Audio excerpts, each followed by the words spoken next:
नमस्कार. साम वाहिनीच्या hot seat या कार्यक्रमात मी संजय मिस्किन आपलं स्वागत करतो.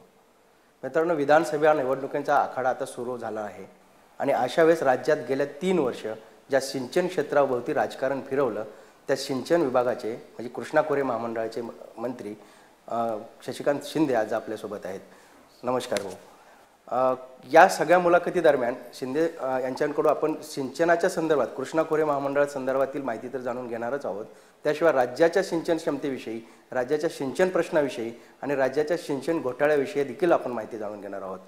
त्या संदर्भात ते काय सांगतील ते आपण आता त्यांच्याशी बोलूया. सर, सुरुवातीला पहिला प्रश्न असा की गेली 3 वर्ष झालं सिंचन हा विषय घेऊन महाराष्ट्राचं राजकारण फिरतंय.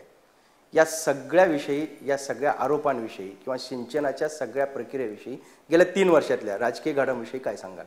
नाही, हा महत्त्वाचा मुद्दा तुम्ही या ठिकाणी विचारल्याबद्दल मी तुमचा धन्यवाद वाटतो.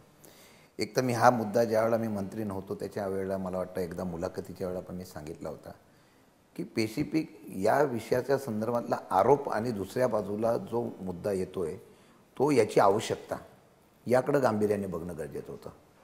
आज काय परिस्थिती झाली, सिंचन घोटाळ्यावर राजकीय धुळवड झाली परंतु महाराष्ट्राची सगळी प्रगती थांबली गेली.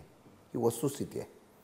मी त्यावेळेस सांगितलं होतं. शेवटी चितळे समिती आली, त्यांनी काय दिलं, पाणी 1.1 होतं का 26% होतं त्याचं पण चित्र झालं. चितळे समितीचं झाल्यावर संपूर्ण आता शांत झालेलं आहे. कोण कोर्टात जाण्याच्या बाबतीमधली भूमिका घेतलेली आहे. याच्यात फायदा काय झाला मला कळला नाही. मी मागे सुद्धा सांगितलं होतं, आपल्या काही चॅनलला मी नागपूरच्या अधिवेशनाच्या वेळेला मी सांगितलं होतं की एकदा या सिंचनाच्या बाबतीमधली आवश्यकता काय हे घ्या. एक उदाहरण म्हणून देतो. आंध्राचा आता कृष्णा लवादाचा निर्णय झाला. तो लवादाचा निर्णय लागल्यानंतर 81 TMC पाणी आज आपल्याला मिळालं पाहिजे अशा प्रकारची भूमिका झाली. आंध्राने तो सुप्रीम कोर्टामध्ये त्या लवादाला दिलेलं आव्हान आहे. त्यांनी सांगितलं सुप्रीम कोर्टाने कुठलाही निर्णय घेताना आमच्याशी चर्चा झाल्याशिवाय निर्णय घेऊ नका. हा विषय आज 81 TMC पाणी मला जर अडवता आलं असतं तर पूर्णपणाने महाराष्ट्रातल्या दुष्काळी भागाचा प्रश्नच मार्गी लागला असता. महाराष्ट्रात सध्या 3 विभाग म्हणजे मराठवाडा असेल, पश्चिम महाराष्ट्र असेल, विदर्भ असेल, पाण्याच्या समन्यायी वाटपासंदर्भात असंतोष आहे. 3 भागात संताप आहे. म्हणजे अनेक ठिकाणी राजकीय आंदोलनं होतात. लोकांची तशीच मागणी आहे की एका भागात जास्त प्रकल्प झाले, दुसऱ्या भागात अनुशेष राहिला. त्यामुळे राज्यपालांनीही त्यांच्या 371(3) अंतर्गत अनेक वेळेस निर्देश दिले सरकारला. हे समन्यायी वाटप पाण्याचं झालं आहे का, आणि जर झालं नसेल तर ते का झालं नाही? नाही, पाण्याच्या वाटपाबाबतीत तुम्हाला एक सांगतो, पाणी आहे. आता मी तुम्हाला सांगतो, गेले 2 महिने आपल्याकडे पाऊस पडला नाही. परिस्थिती भंगीर होती. 2 वर्ष आपण अनुभव घेतला.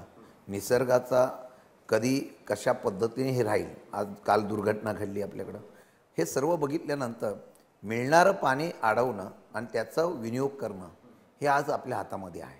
भांडं आपण तयार करायला पाहिजे. ते भांडं पाणी अडवण्यासाठी, साठवण्यासाठी ठेवणं गरजेचं आहे. ते जर केलं नाही तर पाणी असंच गेलं. कारण उपसा वाढलेला आहे, मागणी वाढलेली आहे.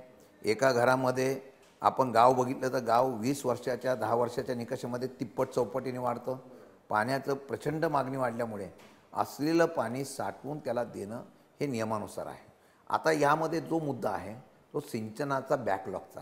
सिंचनाच्या पाण्याच्या लवादा किंवा पाणी वाटपाच्या बाबतीमध्ये कुठे कोणा अन्याय नाही. या सगळ्या पार्श्वभूमीवर जे आघाडी सरकार चालवताना कसरत करावं लागते असं दोन्ही पक्षाचे नेते म्हणतात की एक समझोता असावा लागतो, समन्वय असावा लागतो. त्यात पाण्यासारखा विषय म्हणलं तर राज्यपालाचे निर्बंध, त्यानंतर विभागांमधला असंतोष आणि त्यानंतर प्रादेशिक वादाचं एक असलेलं एक म्हणजे प्रादेशिक वादाचं असलेलं एक पाठबळ. या सगळ्या पार्श्वभूमीवर निर्णय घेताना तुम्ही सांगितलं की ठप्प झाली निर्णय प्रक्रिया. हे सगळे जे विरोधकांनी 70,000 कोटीचा घोटाळा म्हणून जे काही पुढे सातत्याने मांडलं त्याच्यामुळे महाराष्ट्रातल्या एकूण सिंचन व्यवस्थेच्या याच्यावर विपरीत परिणाम झाला. 100% झाला ना. कसा? 100% झाला. एक तर 70,000 कोटीचा घोटाळा हा झालाच नव्हता. एकूण असलेल्या 42,000 कोटींमध्ये ॲडमिनिस्ट्रेशन आणि बाकीचं सगळं खर्च वगैरे सगळं बघितलं तर 30,000 कोटी फक्त प्रकल्पावर गेले. आता 30,000 प्रकल्पावर जर खर्च झाले असतील कोटी तर 70,000 कोटी घोटाळा कुठं होतो? तरीसुद्धा ठीक आहे, आरोप झाले. अनियमितता आणि तांत्रिक मुद्दे याचा आधार घेऊन भ्रष्टाचार झाला हे म्हणणं हे धाडसाचं ठरेल असं माझं मत आहे. यातून अडचण काय झालेली आहे, आम्ही विश्वासार्हता लोकांची असेल, समाजाची असेल या सर्वांची, ही विश्वासार्हता आणि संशयाचं वातावरण आम्ही निर्माण करू शकलो. यात फायदा काय होईल हा पुढचा येणारा काळ सांगेल. पण आज जी परिस्थिती बघितल्यानंतर आज पूर्णपणाने कामं ठप्प आहेत. याचं कारण जेवढी कामं ठप्प राहतील तेवढं डेव्हलपमेंट आपलं पुढे विकसित व्हायला अडचण होणार आहे. जे आरोप करणार आहेत ते म्हणतात आमचं सरकार आल्यानंतर आम्ही बघतो. ठीक आहे, त्यांना स्वप्न पाहणं त्यांचं एक काम आहे. परंतु आज मला सांगा, झालं गदारोळ झाला, आपण समजून चालू आहे. चला, चितळे समितीचा अहवाल येईपर्यंत फार मोठ्या प्रमाणात राजकीय षडयंत्र आहे, राजकीय गदारोळ झाले, आरोप प्रत्यारोप झाले. त्याच्यानंतर चितळे समिती झाल्यानंतर काय झालं, सगळं ठप्प झालं. नुकसान कोणाचं झालं, त्या दुष्काळी भागाला जे पाणी 2 वर्षापूर्वी मिळणार होतं ते पाणी ह्या तुमच्या आरोप प्रत्यारोपामुळे या ठिकाणी आलं.